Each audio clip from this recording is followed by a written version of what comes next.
એક મસ્ત વાર્તા. એક દીકરી જેને સાહેબ એની માં દરરોજ ખાલી એટલું જ શીખવે કે ગમે એ થાય આપણી ખાનદાની આપણા લોહીમાંથી ક્યારેય જવી જોઈએ નહીં. હવે એ જ દીકરી એક વખત ઇન્ટરવ્યુ આપવા જાય છે સારી એવી કંપનીમાં. ઇન્ટરવ્યુ આપવા ગઈ એટલે બધા પ્રશ્નો વગેરે પૂછ્યા. અંતે એવું કહ્યું કે મેમ એક કામ કરો ને, આ છે ને આ 50,000 છે, ગણી લો અને બહારના ટેબલ પર દઈ દેજો. તેને ગણ્યા. એ સમય દરમિયાન 50,000 ની જગ્યાએ 51,000 નીકળ્યા. એમાંથી 1,000 કાઢી અને એ શેઠના હાથમાં મૂક્યા.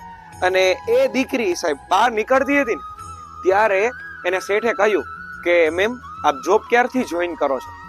ત્યારે પેલી ઓલી દીકરી પૂછતી રહી ગઈ કે તમે આટલી વારમાં મને જોબ આપી દીધી? ત્યારે સાહેબ એ શેઠે જવાબ આપ્યો કે મારે જે જોઈએ છે ને એ તમારામાં છે, બાકી બધી સ્કિલ તો અમે શીખવાડી દેશું. જે ખાનદાની જોઈએ છે ને એ તમારામાં છે, જે ખરેખર આ બધામાં જોવા નથી મળતી.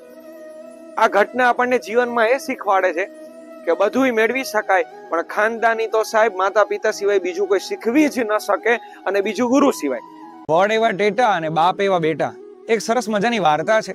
એક પિતા જે સરકારી કર્મચારી છે, એક ખાતાકીય ઓફિસમાં એ નોકરી કરે છે અને કોઈ દિવસ એક રૂપિયાનું આઘું પાછું ન કરે, એટલા નિષ્ઠાવાન. એને આજીવન નોકરી કરી પણ કોઈ દિવસ ઈમાનદારી ચૂકી નહીં. હવે સારું કર્મ કરે તો સારું ફળ તો મળવાનું જ હતું.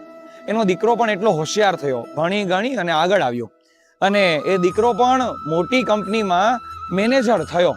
હવે મેનેજર થયા પછી એક વખત એવી ઘટના બની એના દીકરા સાથે કે એક કોન્ટ્રાક્ટર એની પાસે આવે છે અને કહે છે કે તમે મારો કોન્ટ્રાક્ટ પાસ કરી દો ને હું તમને લાખો રૂપિયા આપીશ, અને તમારે લગભગ આ નોકરીની જરૂર નહીં રહે, તમને આ કંપની ક્યારે એટલા પૈસા નહીં આપી શકે, એટલા તમને હું આપું છું.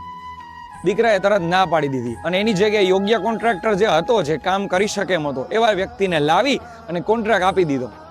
તો હવે એ કંપનીના માલિકને આ દીકરાની વાત ખબર પડી એટલે એને બોલાવ્યો કે મને વાત મળી છે, સાચી છે કે તને લાખો રૂપિયાની લાલચ આવી હતી, છતાંય તે એ ઠુકરાવી અને સામાન્ય જે આપણા નિયમો છે ફોલો કરીને કોન્ટ્રાક્ટરને બધી જવાબદારી સોંપી છે? પેલો માણસ કે હા, એ કે ખરેખર તો એ કે નહીતર કે એ જે પૈસા ચૂકવે એટલા એ માલિક કહે છે કે એ એટલા પૈસા કદાચ હું તને ચૂકવી પણ ન શકું, આ જીવન તો એ નોકરી કરી છતાં હું તને એટલા પૈસા નહીં આપી શકું, છતાં તે એ ઠુકરાવી કેમ દીધું? ત્યારે છોકરો કહે છે કે સાહેબ ઈમાનદારી છે ને મારા લોહીમાં છે, એ મને મારા બાપે શીખવાડી છે. કદાચ છાસ ને રોટલો ખાઈને સૂઈ જવું પડે ને તો સૂઈ જાય, પણ અનીતિનો કે હક ન હોય અને એવો રૂપિયો જે છે ને એ આપણા ઘરમાં ક્યારેય ન લાવતો તો તું ક્યારેય દુઃખી નહીં થાય.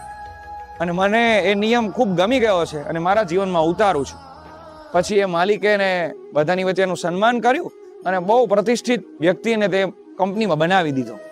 હવે આ ઘટના આપણને એ શીખવાડે છે કે આપણા માતા પિતા આપણને હંમેશા માટે આવું શીખવાડવા માંગે છે, તો આપણે શીખીએ અને આપણે કરીએ જ છીએ તો હજી નીતિમત્તા આગળ રાખીએ અને બધાની સાથે વ્યવસ્થિત રહીએ, કારણ કે આપણો જ સમાજ છે.